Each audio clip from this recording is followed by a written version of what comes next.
السلام علیکم ورحمۃ اللہ وبرکاتہ۔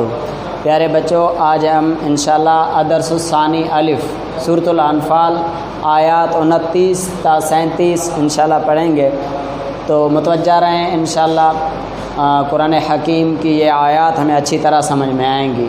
سب سے پہلے آیت نمبر 29 کا مفہوم۔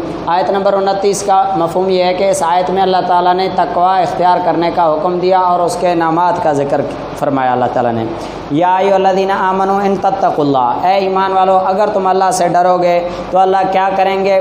سب سے پہلا انعام یجعل لکم فرقانا، اللہ تمہیں ممتاز کر دیں گے، ویکفر عنکم سیئاتکم، اور تم سے تمہارے گناہوں کو مٹا دیں گے، ویغفر لکم، اور تمہیں بخش بھی دیں گے۔ تو یہاں یہ اس آیت میں اللہ تعالیٰ نے تقوی اختیار کرنے کا حکم دیا اور اس کے انعامات کا ذکر فرمایا۔ آگے آیت نمبر 30 کا مفہوم ہے۔ آیت نمبر 30 میں مشرکین مکہ کے ایک چال کا ذکر ہے۔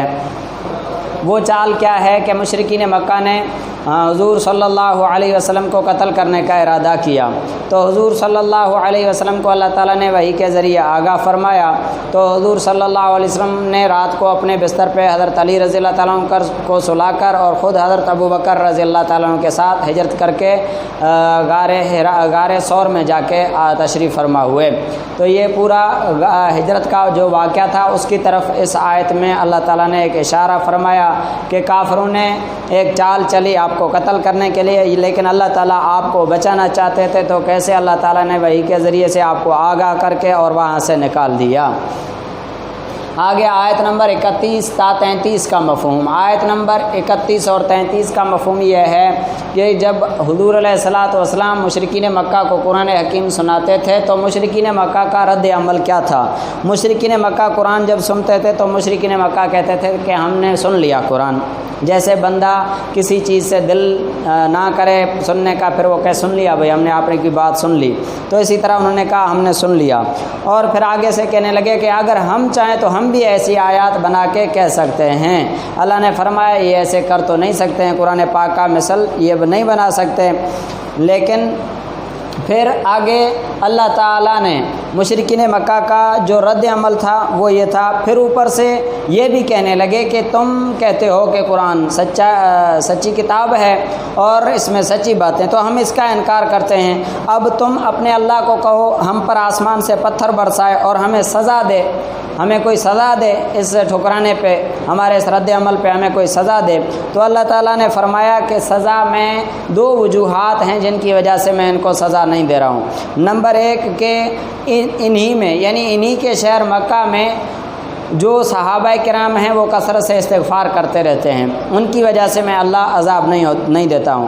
اور دوسری وجہ یہ ہے کہ وَأَنْتَ فِيهِمْ، آپ خود مکہ میں ان کے ساتھ موجود ہیں، تو آپ کے ہوتے ہوئے اور استغفار کرنے والوں کے ہوتے ہوئے میں اللہ ان پر عمومی عذاب کیسے بھیجوں جس کے لپیٹ میں یہ بھی آ جائیں اور آپ بھی آ جائیں؟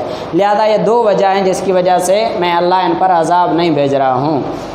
آگے آیت نمبر 34 اور 35، اس میں مشرکین مکہ پر عذاب آنے کی وجوہات۔ اب پہلے وہ عذاب طلب کر رہے تھے پھر بھی عذاب نہیں آ رہا تھا، لیکن غزوہ بدر میں پھر اللہ نے ان کو عذاب کیوں دیا؟ اس کا جواب اللہ تعالیٰ نے پھر اس آیت میں دی کہ ان کا گناہ یہ تھا کہ یہ بیت اللہ کے گرد برہنہ ہو کر طواف کرتے تھے اور سیٹیاں مارتے تھے اور تالیاں بجاتے تھے، یہی ان کی عبادت تھی، تو یہ ایک ان کا غلط کام تھا۔ اور جو مومنین جن کو اچھی طرح عبادت کرنی آتی ہے ان کو یہ آنا ہی نہیں دیتے ہیں، بیت اللہ کے گرد طواف کرنے نہیں دیتے ہیں، تو یہ ان کا گناہ تھا جن کی وجہ سے اللہ تعالیٰ نے ان پر عذاب بھیجا غزوہ بدر میں فرشتوں کی صورت میں، اور آپ سے شکست دلا کر یہ عذاب کی صورتیں تھیں۔ آگے آیت نمبر 36 اور 37 کا مفہوم۔ ان کا مفہوم یہ ہے کہ مشرکین کا دین سے روکنے کے لیے خرچ کرنا اور ان کا انجام۔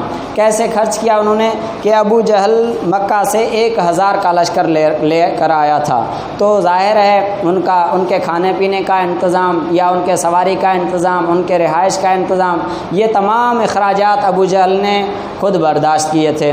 اور جب انہوں نے ابو جہل اور دوسرے مشرکین نے اتنا خرچ بھی کیا، غزوہ بدر میں مسلمانوں مسلمانوں پر حملہ کرنے کے لیے آئے، دین کو مٹانے کے لیے آئے، تو اللہ تعالیٰ نے کیا کیا، ان کا سارا خرچ ہی ضائع کر دیا کہ ان کو شکست آ گئی۔ جب ان کو شکست آ گئی تو ان کا وہ سارا خرچہ ہی ڈوب گیا۔ تو اللہ فرماتے ہیں کہ اب عنقریب یہ خرچ کرنے پر افسوس کریں گے کہ ہم نے اتنا مال بھی خرچ کیا اور ہمیں فتح بھی نہیں ملی۔ تو اس وجہ سے اللہ تعالیٰ نے ان کا انجام بھی ذکر فرمایا کہ اللہ تعالیٰ نے مزید یہ بھی فرمایا کہ جو دین سے روکنے کے لیے اپنا مال خرچ کرتے ہیں ان کا انجام بھی آخر میں ٹھکانہ جہنم بھی ہے۔ تو پیارے بچوں، یہ تھا آج کی آیات کا مفہوم، اور آگے ہم انہی آیات کی عربی ریڈنگ اور مختصر ترجمہ بھی کر دیتے ہیں تاکہ عربی پڑھنے کا ذوق اور ترجمہ بھی ہمیں آ جائے۔ بسم اللہ الرحمن الرحیم۔ یا ایھا الذین آمنوا ان تتقوا اللہ یجعل لکم فرقانا ویکفر عنکم سیئاتکم ویغفر لکم واللہ ذو الفضل العظیم۔ مومنو، اگر تم خدا سے ڈرتے ہو تو وہ تمہارے لیے امر فارغ پیدا کر دے گا، یعنی تم کو ممتاز کر دے گا اور تمہارے گناہ مٹا دے گا اور تمہیں بخش دے گا، اور خدا بڑے فضل والا ہے۔ وَإِذْ يَمْكُرُ بِكَ الَّذِينَ كَفَرُوا لِيُثْبِتُوكَ وَيَقْتُلُوكَ وَيُخْرِجُوكَ وَيَمْكُرُونَ وَيَمْكُرُ اللَّهُ واللہ خیر الماکرین۔